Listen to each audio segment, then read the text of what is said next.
31 दिसंबर की शाम पूरे शहर में जश्न का माहौल था।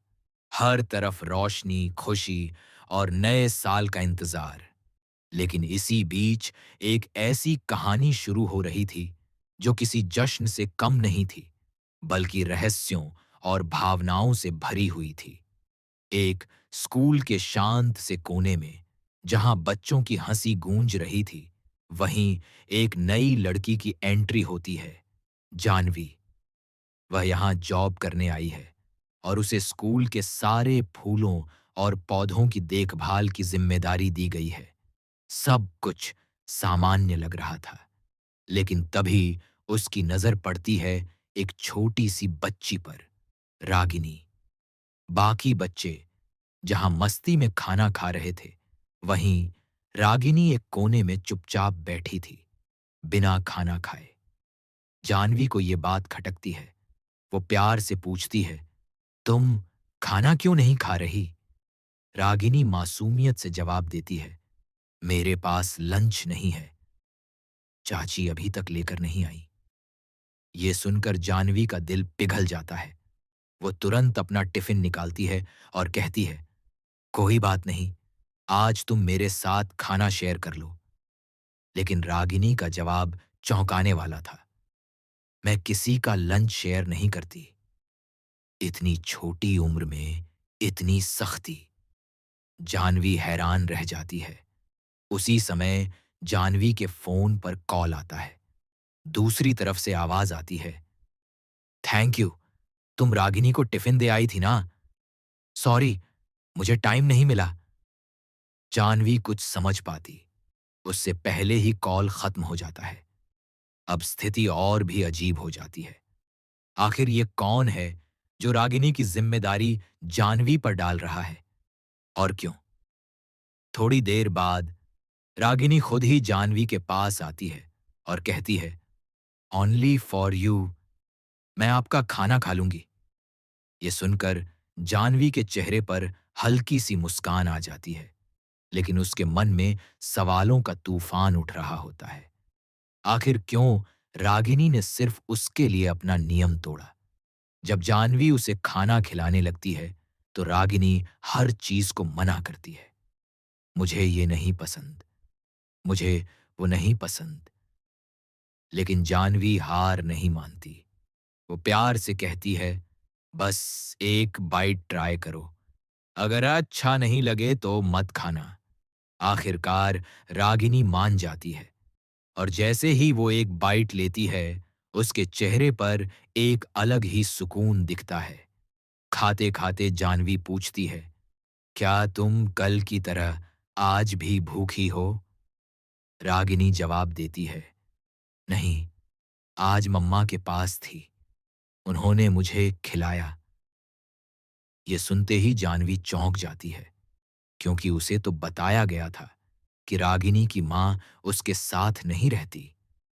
फिर ये मम्मा कौन है? धीरे धीरे दोनों के बीच एक अनकहा रिश्ता बनने लगता है। रागिनी जानवी को देखकर मुस्कुराती है, बातें करती है, और फिर अचानक कहती है, आप बिल्कुल मेरी मम्मा जैसी हो।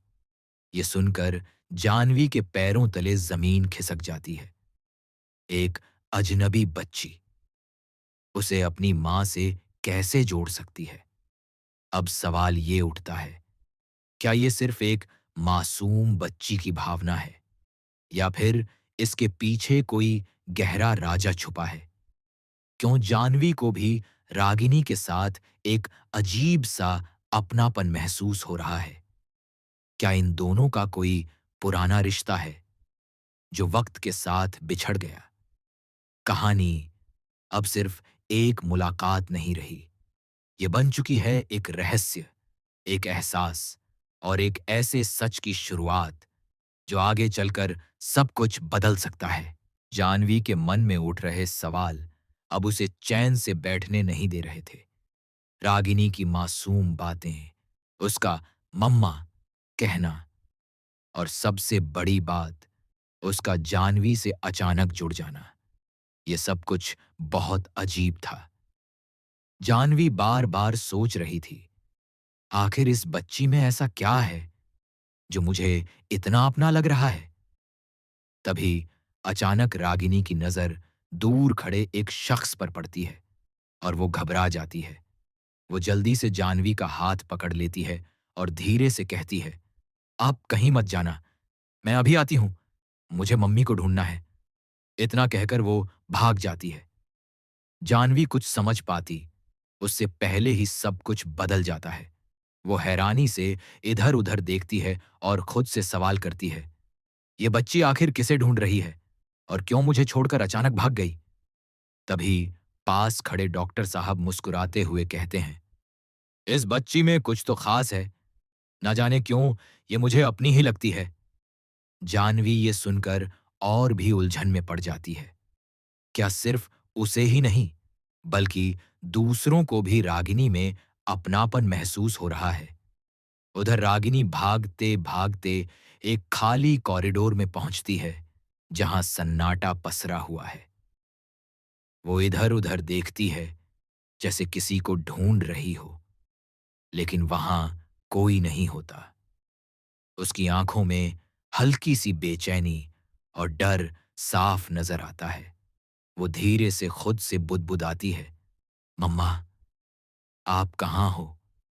उसकी आवाज में इतनी मासूमियत और दर्द होता है कि जैसे वो सच में किसी अपने को खो चुकी हो। इसी बीच स्कूल की एक टीचर वहां आती है और जानवी से कहती है, रागिनी की क्लास का टाइम हो गया है, मैं उसे ले जाऊं? जानवी हां में सिर हिला देती है, लेकिन उसका ध्यान अब भी रागिनी की बातों में उलझा हुआ होता है। वो सोचती है, अगर रागिनी की माँ उसके साथ नहीं है, तो फिर वो किसे मम्मा कह रही है और क्यों उसे हर जगह ढूंढ रही है। जैसे ही रागिनी वापस आती है, उसके चेहरे पर थोड़ी मायूसी होती है। वो चुपचाप टीचर के साथ जाने लगती है, लेकिन जाते जाते एक बार फिर मुड़कर जानवी को देखती है। उसकी आंखों में जैसे कोई उम्मीद छुपी होती है। जानवी भी उसे देखती रह जाती है और उसके दिल में एक अजीब सा खिंचाव महसूस होता है, जैसे वो इस बच्ची को कहीं जाने नहीं देना चाहती। उधर दूसरी तरफ एक घर में कुछ और ही चल रहा होता है। एक औरत, दीपिका, अपने फोन पर किसी से बात कर रही होती है। उसकी आवाज में सख्ती और डर दोनों साफ झलक रहे होते हैं। वो कहती है, ध्यान रखना, इस बात का किसी को पता नहीं चलना चाहिए। उसकी ये बात सुनकर सामने वाला व्यक्ति चुप हो जाता है, लेकिन तभी पीछे से एक आवाज आती है, क्या पता नहीं चलना चाहिए मां? दीपिका एकदम से चौंक जाती है। उसका चेहरा सफेद पड़ जाता है। अब कहानी और भी रहस्यमयी हो चुकी थी।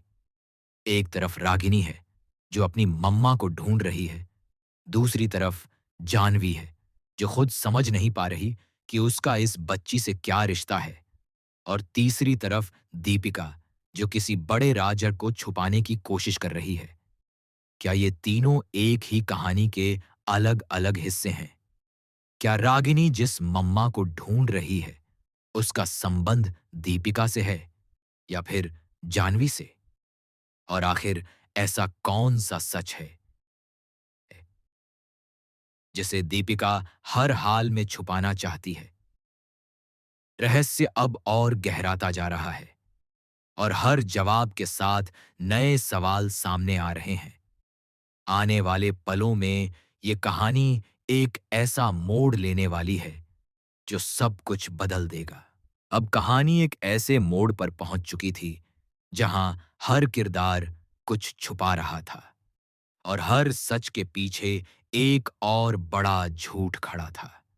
जानवी ने तय कर लिया था कि वो रागिनी के बारे में सच्चाई जानकर ही रहेगी।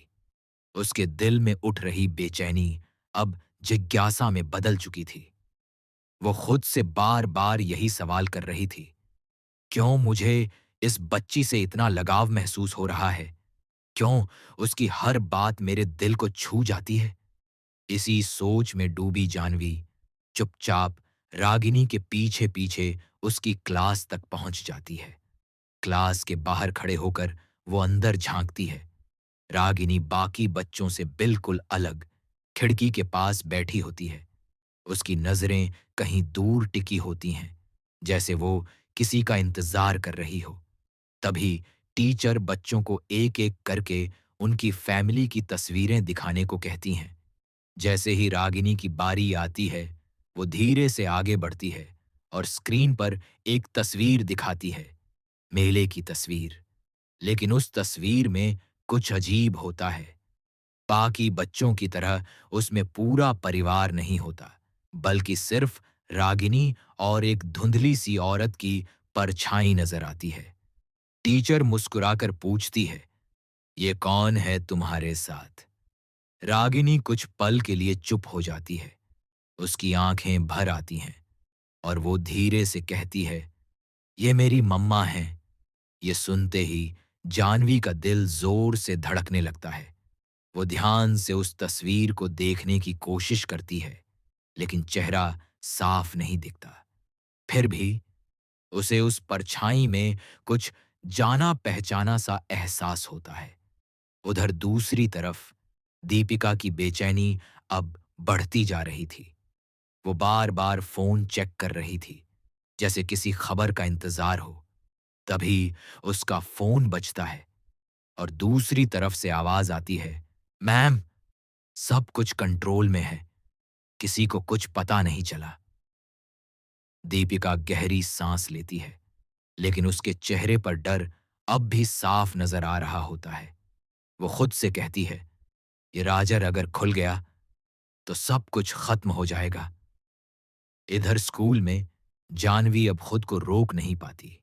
जैसे ही क्लास खत्म होती है, वो सीधे रागिनी के पास जाती है और पूछती है, तुम्हारी मम्मा कहाँ हैं? रागिनी उसकी आंखों में देखती है और एक पल के लिए ऐसा लगता है जैसे वो कुछ बहुत बड़ा सच बताने वाली है। लेकिन फिर अचानक वो चुप हो जाती है और नजरें झुका लेती है। वो धीरे से कहती है, मम्मा मुझे छोड़कर कहीं चली गई हैं, लेकिन वो वापस आएंगी, मुझे पता है। ये सुनकर जानवी का दिल टूट सा जाता है, लेकिन उसके अंदर का शक अब और गहरा हो चुका था। उसे लगने लगा था कि ये सिर्फ एक बच्ची की कल्पना नहीं है, बल्कि इसके पीछे कोई सच्चाई छुपी है, जिसे जानबूझकर दबाया जा रहा है। तभी अचानक स्कूल के गेट पर एक गाड़ी आकर रुकती है। उसमें से दीपिका उतरती है। उसका चेहरा सख्त और आंखों में घबराहट साफ झलक रही होती है। वो तेजी से अंदर की ओर बढ़ती है, जैसे उसे किसी चीज का डर हो। जानवी दूर से उसे देखती है और जैसे ही दीपिका की नजर रागिनी पर पड़ती है, वो एक पल के लिए ठिठक जाती है। उस एक पल में जैसे समय थम जाता है। दीपिका और रागिनी की नजरें मिलती हैं और दोनों के चेहरे पर अलग-अलग भाव उभरते हैं। रागिनी की आंखों में उम्मीद और दीपिका की आंखों में डर। जानवी ये सब देख रही होती है और अब उसे यकीन हो जाता है कि इन दोनों के बीच कोई गहरा संबंध जरूर है। लेकिन सवाल ये है, अगर दीपिका ही रागिनी की मम्मा है, तो फिर वो उसे क्यों छोड़ चुकी है और क्यों इस सच को छुपा रही है? अब कहानी अपने सबसे खतरनाक मोड़ की तरफ बढ़ रही है, जहां एक सच सामने आएगा और वो सच हर रिश्ते की नींव हिला देगा। दीपिका जैसे ही स्कूल के अंदर दाखिल होती है, माहौल अचानक भारी हो जाता है। उसकी नजर सीधे रागिनी पर टिक जाती है और रागिनी भी उसे देखकर एक पल के लिए रुक जाती है। उसके चेहरे पर खुशी और डर दोनों एक साथ आ जाते हैं। वो धीरे धीरे आगे बढ़ती है और कांपती आवाज में कहती है, मम्मा। ये शब्द सुनते ही जानवी पूरी तरह चौंक जाती है। उसका दिल तेजी से धड़कने लगता है, क्योंकि अब तक जो शक था वो सच के करीब आता दिख रहा था। दीपिका कुछ पल के लिए चुप रहती है, जैसे अपने ही अंदर किसी तूफान से लड़ रही हो। फिर अचानक वो रागिनी के पास जाती है, लेकिन उसे गले नहीं लगाती, बस दूर से देखती रहती है। उसकी आंखों में आंसू होते हैं, लेकिन वो उन्हें रोकने की कोशिश कर रही होती है। रागिनी मासूमियत से पूछती है, आप मुझे छोड़कर क्यों गई थी मम्मा? ये सवाल दीपिका के दिल को तोड़ देता है। वो कांपती आवाज में जवाब देती है, मैंने तुम्हें छोड़ा नहीं था, मुझे मजबूर किया गया था। ये सुनकर जानवी के कान खड़े हो जाते हैं। वो आगे बढ़ती है और पूछती है, मजबूर किसने किया? आखिर हो क्या रहा है यहां? दीपिका कुछ पल चुप रहती है, फिर गहरी सांस लेकर कहती है, सच बहुत बड़ा है और अगर ये सामने आ गया तो बहुत कुछ बर्बाद हो जाएगा। तभी अचानक रागिनी जानवी का हाथ पकड़ लेती है और कहती है, आप भी मेरी मम्मा जैसी हो।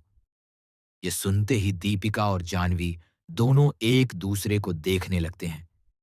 माहौल और भी रहस्यमयी हो जाता है। जानवी के अंदर अब एक नया सवाल उठता है।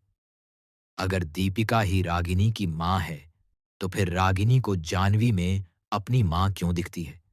दीपिका आखिरकार टूट जाती है और सच बताने का फैसला करती है। वो कहती है, रागिनी मेरी बेटी है, लेकिन कुछ साल पहले हालात ऐसे बने कि मुझे उसे छोड़ना पड़ा। मुझे मजबूर किया गया कि मैं अपनी पहचान छुपा लूं और उसे किसी और नाम से पाला जाए। ये सुनते ही जानवी हैरान रह जाती है, लेकिन कहानी यहीं खत्म नहीं होती। दीपिका आगे कहती है, लेकिन सबसे बड़ा सच ये है कि जिस दिन मैंने रागिनी को छोड़ा था, उसी दिन उसकी याददाश्त पर भी असर पड़ा था। वो कुछ चीजें भूल चुकी है और अब वो हर उस इंसान में अपनी मां ढूंढती है जो उसे प्यार देता है। जानवी ये सब सुनकर पूरी तरह सन्न रह जाती है। अब उसे समझ आता है कि क्यों रागिनी उससे इतना जुड़ाव महसूस करती है, क्यों वो हर किसी में मम्मा ढूंढती है और क्यों उसके दिल में एक अजीब सा अपनापन है। लेकिन तभी कहानी एक और बड़ा मोड़ लेती है। दीपिका धीरे से कहती है, लेकिन एक बात और है जो मैंने अब तक किसी को नहीं बताई। पूरा माहौल खामोश हो जाता है, सबकी सांसें थम जाती हैं। वो आगे कहती है, रागिनी की जिंदगी का सबसे बड़ा सच अभी बाकी है और वो सच जानवी तुमसे जुड़ा हुआ है। ये सुनते ही जानवी के पैरों तले जमीन खिसक जाती है। उसकी आंखों में हजारों सवाल उतर आते हैं। अब सवाल सिर्फ ये नहीं था कि रागिनी कौन है, बल्कि ये था कि जानवी का इस पूरे राज्य से क्या कनेक्शन है। कहानी यहां खत्म नहीं होती, बल्कि अब शुरू होता है असली सच का तूफान, जो हर रिश्ते को बदल कर रख देगा और हर इंसान को उसकी असली पहचान से मिला देगा।